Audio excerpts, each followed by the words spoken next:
I'm going to bring up our first speaker. So let me bring, let's see, I'm bringing Kristy Rosano up. She's a director of sales education. She's going to be talking about how to earn trust before the event can start. And it has to do with a case study on how she used text messaging to engage with her folks before they actually joined. So let me bring Kristy up here. And can you give Kristy a very, very warm round of emojis as she joins here? You are on stage, Kristy. Thank you so much for being here. Everybody is eager for your presentation. So with that, I will hand it over to you so you can share your slides, but I will turn my camera off and you are good to go. Hey everyone, so glad to be here. Thank you so much. Really excited to talk about what we did with 7Taps and kind of how it changed the way we work. So just a little housekeeping from me. You might see my cat Simon. He loves to be on camera, so he might walk behind me a little bit here or there, just letting you know. He is 19, so he's kind of in charge of everything. He hasn't signed the NDA and he knows all the company secrets. So I'm sure all of us have one of those at our house, and that's mine. So yeah, so let me share kind of what we're going to talk about today and go from there. How about that? We can see your slides, so you're good to go. Feel free to ask any questions. Yeah, let me go to slideshow mode, make it more exciting for all of us. Thank you all so much for being here. So my name is Kristy Rosano. I am an advanced practice nurse by trade. I have been in the medical device industry as a sales rep for about 20 years, give or take, right? Started really young. And I'm currently over the sales education for our hospital patient monitoring business, which is a $2 billion business here at Philips. We have a team of sales educators that I work with, and that team is field-based. So we also are out there riding along with reps and coaching and being that little coach as to the big coach of their sales leaders. So one of the challenges we have is one of the challenges a lot of you guys have. Budget, right? Show me the money. Show me the business case to use that money. That is a big challenge that we have. Budget is always a challenge, and we had a previous vendor that we were using that was taking a big chunk of budget for microlearning. One of the other challenges we have is user acceptance. Here's a new widget, here's a new gadget, here's a new thing. Let's use this, sales rep. Well, the sales rep's got tons of things they're using every day, and every step they make, every move they take has to be in the CRM. And so they have a lot of other things they're doing that maybe I don't want to use something else to learn from. And the biggest thing is time, right? You can never buy any more time. And we wanted to make sure for us as educators that the time of ramping up to start was not as big as it normally was with our other vendors. So sometimes we had to put questions and quizzes together, and then they would evaluate those different questions, and they would update them and then send them back to us. And so the preload was a lot. The afterload, which is, implementing those, it would take some time. We had to make sure we had the right Excel spreadsheets with the right users, and we could only send it via an app. So then they had another app to use. Here at Philips with our patient monitoring, we have a couple of different apps that our customers use, as well as our reps when they're learning and selling. And so it was just another app, right? So we wanted to make sure we decreased the preload and afterload time of start to finish and made it easier for our user. Sound familiar? Maybe, right?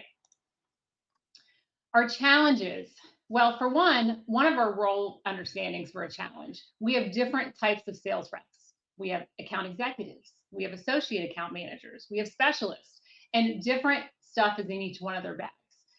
So that's a challenge. Of course, change management and making somebody change the way they do their work every day and use a different tool to learn, that's a big challenge. We talked about budget and adoption and support. One of the biggest things here in education and training, as most of you know, is it can't come from the bottom up. It's like pushing spaghetti uphill, right? It has to come from the top down, and we have to have that support from the sales leaders and the executive leaders to say, yes, this is the standard, hold people accountable. We also can't have a big, long timeline, because if it takes us 3 months to start some type of gamification, it's changed by the end of the 3 months. There's new stuff, and you're just continually updated. So we had to do something easy. With our roles in pre-sales and sales, our focus has to be different.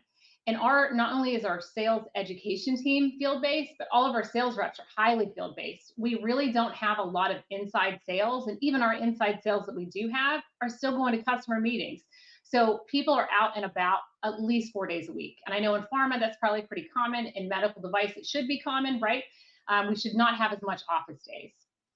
We have that risk, right? That risk of the financial risk of if we invest in something and it doesn't work, and the risk of what if we're not teaching the right stuff, right? And we talked about adoption. So we really wanted to gamify the gamification. And we really started, our goal is once we got the LT and the sales leaders adoption, it's like, hey, this is what it's going to do. This is how easy it is to use. And financially, this is what our financial investment's going to be. We got, based on that business case, we're able to get, okay, well, let's try it for a small subset. Let's do a pilot, right? To me, that's a keys to the candy store. That's how you're going to get in. We increased adoption, but making it a little fun. So what we did is we had these sales intensive meetings, as well as some onboarding with SKO, or sales kickoff meeting. And instead of an app, within the app for the SKO, right? Or within the app for the sales intensive event, we're just text messaging them. Well, they all have a company phone, right? And all these outside sales reps. And so we were able to use 7 taps just to text message them. And so they weren't opening an app, and they're all on their phones. We are all on our phones. Me and my phone are besties, right? Same, sleep next to it, right? If we lose it, we lose our mind. So we knew that if we use the text message feature, that would be much easier to capture those reps. And it was. That made it much easier. And they're like, hey, we got a text from you. Well, once they realized what the text was from, now they know it's from us. Now they know it's legit and it's not spam. And so we made it fun. We use memes, and if you scan this QR code, you can play the game we played here. And we used the memes and the animations, which were really fun, to have a Mission Impossible or Mission Possible sales intensive. And it basically told them where they needed to be. They had some goodies there, that they were competing against each other. And it, it uses different 007 type accents. It was really cool. And they thought it was fun, right? Because it wasn't really quizzing them just yet. It was helping that user adoption and give them a little incentive.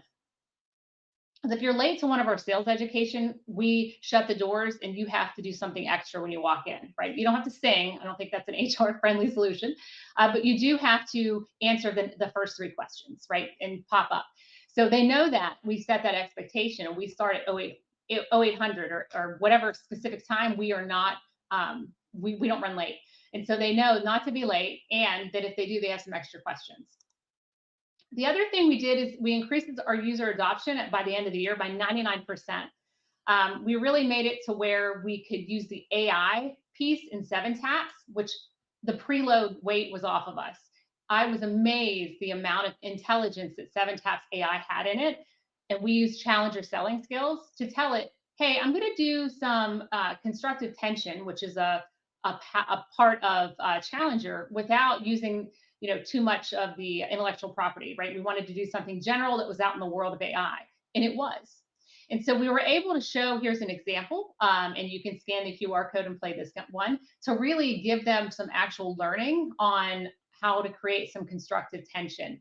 I didn't give it any intellectual property. I just told it a few sentences, and it pulled from the World Wide Web of information, and it created this from its AI engine. That was pretty impressive to me. I've used other AI engines and other learning platforms, including our learning management system, and this was pretty cool. So if you are low, your budget's tight and your time is tight, which there's always some new product introduction or new sales role that you have to train, right? This was awesome. The preload and afterload was a snap. Took me maybe 5 to 10 minutes to create this entire game. That's pretty awesome. So here's the takeaway. Use the AI building. Think fun with every single objective you do. Use the memes, right? That's how people basically communicate with each other, right? I know our friends do that in group chats. Well, it's no different at work. And its support has new ideas. So every time I talk to my customer success manager, she has a new idea of how I can use the tool. I have vendors that don't do that with me, and they act like an administrative assistant, right? Not a customer success manager. My customer success manager within 7 taps says, hey, this is how somebody else is using it, knowing what your application is, what can you do? So one of the things I took away from her was, you know what we really need to do to increase adoption? Let's have a scavenger hunt in our learning lab.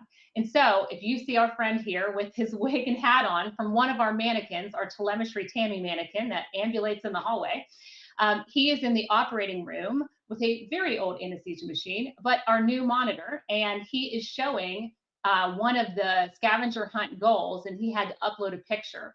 They're having fun, they're competing against each other for a prize, and they're increasing their knowledge on how to use the platform. So that was a really cool way to gamify and have them understand how to use it. So now when we do quizzes or new product introduction quizzing, they already know how to use it, to the level of taking pictures and uploading them, which was really easy. That was great. This is Hubie, and he's doing a great job. He's one of our pre-sales clinicals. He actually won the game. So we do have an entire learning lab in our Nashville office. It's a mini hospital, and he's in the OR. The other thing that I wanted to talk about support having new ideas is we're not in this lab all the time. I don't know if you're in your classroom every day, maybe you're remote, or maybe you have different people in that room. If you have a place where people learn about your product or your solution, one of the things we want to do is, hey, we can't be there every 5 minutes. And there's a lot of financial investment in a lot of this equipment, right? Hospital patient monitoring equipment, even devices or pharma information. You've invested stuff into that learning area. So what we do is we have it to where it's key-based. They have to come in and to be able to track their access. But we don't have to be there all the time now, unless we're teaching a huge class.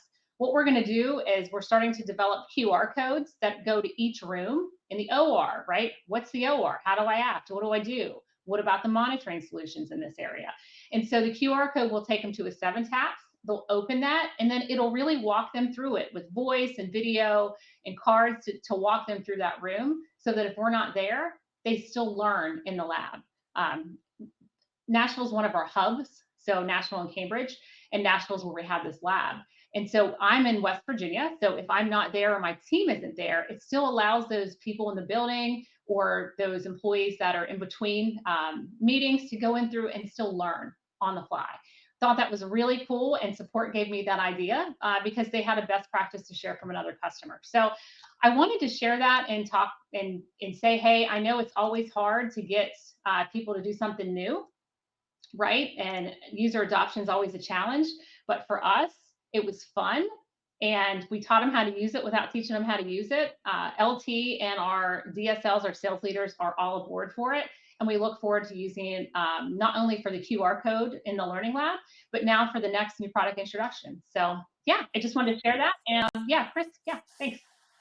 I love that, Kristy. So first of all, can we get a round of emojis, not only for your content, but like you nailed that on timing. I mean, you were down to the minute on that. So very, very well done on there. But I love how you balance that blend of operational effectiveness and kind of the mix of different mediums, but then you're also doing it in a way, you're still having fun with it. Like, this group especially can appreciate the value of making it engaging and entertaining along the way, because life's too short to have that. Now, I've got some of the top rated questions that came through for this. So one of the first ones, Phillips, you're a high performing organization. Especially, I'm familiar. I came from, now don't get too mad, I was a GE healthcare guy. So, I know. But, when you're working in these top performing organizations, sometimes, especially when it comes to product, there can be an enormous pressure and an enormous amount of changes. How do you navigate training fatigue so people don't just feel like they're getting bombarded by too much, where you're giving them enough, but not hitting them with so much that they just feel overwhelmed by it and they just shut down? Yeah, that's a good question. And because, when you work for a big competitor of ours, like GE, we both have FDA approved solutions that save lives, right? Yeah. And we both know that about each other, right? We could put our family member on either's equipment and they would be safe. So we understand that. And because of that, there's always new product introductions. There's always a change. And so we kind of make sure that we've set ourselves in our system as we are the one person to go to. We have so many product managers coming to say, my product. They need to learn. And that's their baby, right? That is their invention. They're attached to it. If it doesn't succeed, it doesn't succeed, right? So we tend to be the one neck to choke. We are the ones that come and we say, hey, here's my Gantt chart for the year with hours and who's getting out of the field for what they're doing. So we can't allot any more time for this month or this quarter. Where can we do that? And then we determine, maybe it doesn't need to be 1 hour virtual call where somebody reads slides to them. Maybe it needs to be an email, or maybe we just gamify it. And so we try to make sure we decrease the amount of hours. We also meet and communicate with the account managers to say, hey, the reason you have to do this little new product introduction training is because it's required per the FDA audit that we have to make sure that we can show we train this many people and they're certified, right? And so I'm like, so understand it's so we're legal eagle. And once the reps understood that, and then we have the Gantt chart to say, hey, we maxed out on hours this month, no more. That tends to be because sales managers want their reps in the field in front of customers, right? So we say, hey, we're supporting you and we're supporting your reps' time. And so we definitely try to really prioritize what matters that way. I love that. A couple things just to piggyback on that I love about that. The one on the compliance piece and the FDA stuff, especially for anybody in a regulated industry, the transparency, while respectful, right? It's not like, oh, this is dumb, this is just compliance, but letting people know like, hey, the reason this is coming is here so that they understand what it is and that it's not just, oh, here's corporate pushing down some more stuff type of a thing. It gives it context, and there's ways that you can do it that you're letting people know like, hey, this isn't necessarily something that, we have to do this and it's required type of a thing. So you can get a little bit of like, I got you type of a thing. But also the one neck to choke. I appreciate that. And I very much agree with you that sometimes product managers, the product people, the marketing leaders, the commercial leaders, sometimes they can get a little too attached to their thing. And that's good. We want that. Right.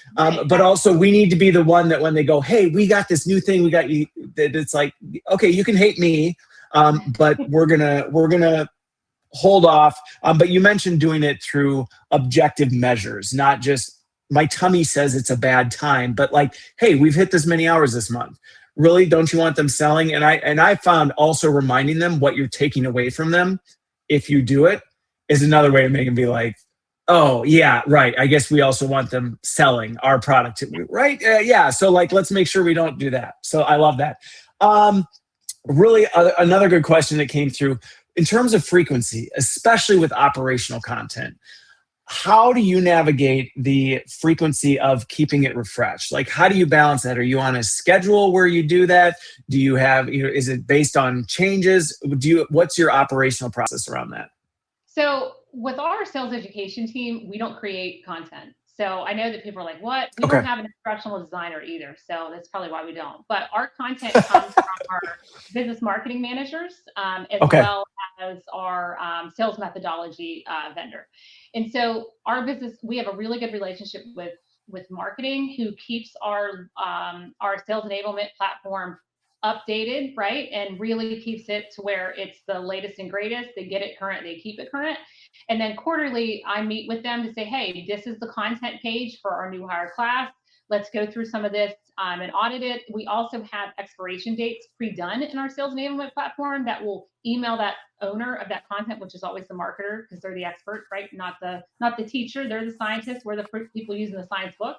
And they will keep the content updated that way. When it comes to our learning, as new product comes in, quarterly, my team gets together and says, okay, we got to update the test. The test is outdated, right? We got to expire these learning modules. And so you have a quarterly for the things you own that you're doing. Yep. Okay. Yeah, and we have to step with marketing. If not, we'll be showing something that's three versions behind. So we make sure we don't do that. Okay. Yeah. And you've got a bit of a unique setup, but I think what that highlights is there's this blend of there is some sort of regular check-in where it's like, hey, we need to make sure it's current and yours is quarterly, while also if product changes, you can't go, well, we can't update the product specs till whatever, but that's marketing, which was similar, a little different than we did at GE. So that's awesome. Well, we're at time, but before we go, can we get another round of emojis for Kristy? Kristy, genuinely appreciate you sharing not only your content, but just also the Q&A and helping people wrap their heads around how to navigate some of these other challenges. So